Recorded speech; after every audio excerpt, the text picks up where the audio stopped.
দর্শকের আগে যেমনটি জানাচ্ছিলাম, কুয়েটের সংঘর্ষের ঘটনার জের ধরে ঢাকা বিশ্ববিদ্যালয়ের রাজু ভাস্কর্য এলাকায় এই মুহূর্তে বক্তব্য রাখছেন বৈষম্য বিরোধী ছাত্র আন্দোলনের নেতারা। আমরা সরাসরি যুক্ত হচ্ছি।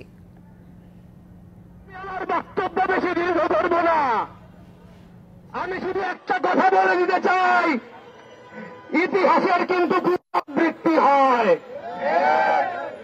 আমরা সেই 5ই আগস্ট বিকাল থেকেই কিন্তু দেখছি স্বাধীনতা এখনো আমাদের হাতে আসে নাই, কিন্তু আপনারা বাজার থেকে শুরু করে প্রত্যেকটা জায়গায় আপনাদের চাঁদাবাজি শুরু করে দিয়েছেন। দেখেছি, এতদিন সহ্য করেছি যে আপনারা কোন দিকে যান, আপনারা কিন্তু আমাদের চিন্তা ভুল প্রমাণ করেন নাই।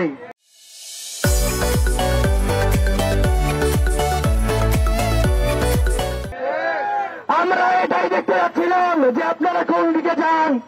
আপনারা 5ই আগস্টের আগে আমাদের পাশে থেকে আমাদের সহযোদ্ধা হিসেবে ফ্যাসিস্টের বিরুদ্ধে আন্দোলন করেছেন, কিন্তু এখন তো আমাদের কাছে আপনাদের ইন্টেনশন নিয়ে প্রশ্ন উঠতেছে।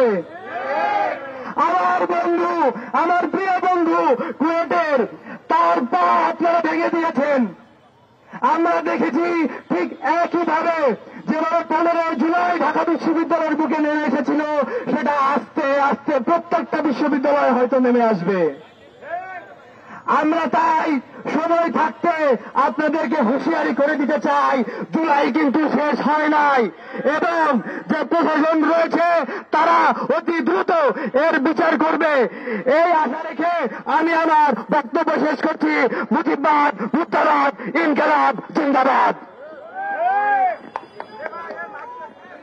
এ পর্যায়ে বক্তব্য রাখবেন ঢাকা বিশ্ববিদ্যালয়ের শিক্ষার্থী এবং আমাদের সংগ্রামী সহযোদ্ধা জাহিদ। তারা কি দেখতে চায়? শিক্ষা প্রতিষ্ঠানগুলিতে কেমন রাজনীতি করতে চায়? তারা কি চায়? আপনারা শিক্ষার্থীদের জন্য যদি রাজনীতি করতে চান, তাহলে আপনাদের শিক্ষার্থীদের ভাষায় কথা বলতে হবে, তাদের মতের সাথে চলতে হবে, তাদের পথে চলতে হবে। কিন্তু আপনারা যদি আবার ক্যাডার পলিটিক্স করতে চান, আবার ছাত্রলীগ করতে চান, হল দখল করতে চান, সিট বাণিজ্য করতে চান, চাঁদাবাজি করতে চান, টেন্ডারবাজি করতে চান, আপনার পরিণত হবে সাদ্দামের মতো, আপনাদের পরিণত হবে আনানের মতো। গত 16 বছরে আপনাদের বিরুদ্ধে যে নির্যাতন হয়েছে, এই ফ্যাসিবাদী আওয়ামী লীগ আপনাদেরকে যেভাবে নির্যাতন নিপীড়ন করেছে, আপনারা মজলুম ছিলেন, আপনারা জালিম হইলেন না। আপনারা মজলুম ছিলেন, আপনারা জালিম হইলেন না। আপনারা মজলুম ছিলেন। মুসলিম যখন জালিম হয়ে ওঠে, তখন পৃথিবী বসবাসের অযোগ্য হয়ে যায়। প্রিয় সহযোদ্ধা, আমরা আপনাদের কাছে আহ্বান জানাবো, শিক্ষার্থীদের প্রতি আমাদের কমিটমেন্ট রয়েছে, আমাদের সমন্বিত কমিটমেন্ট রয়েছে।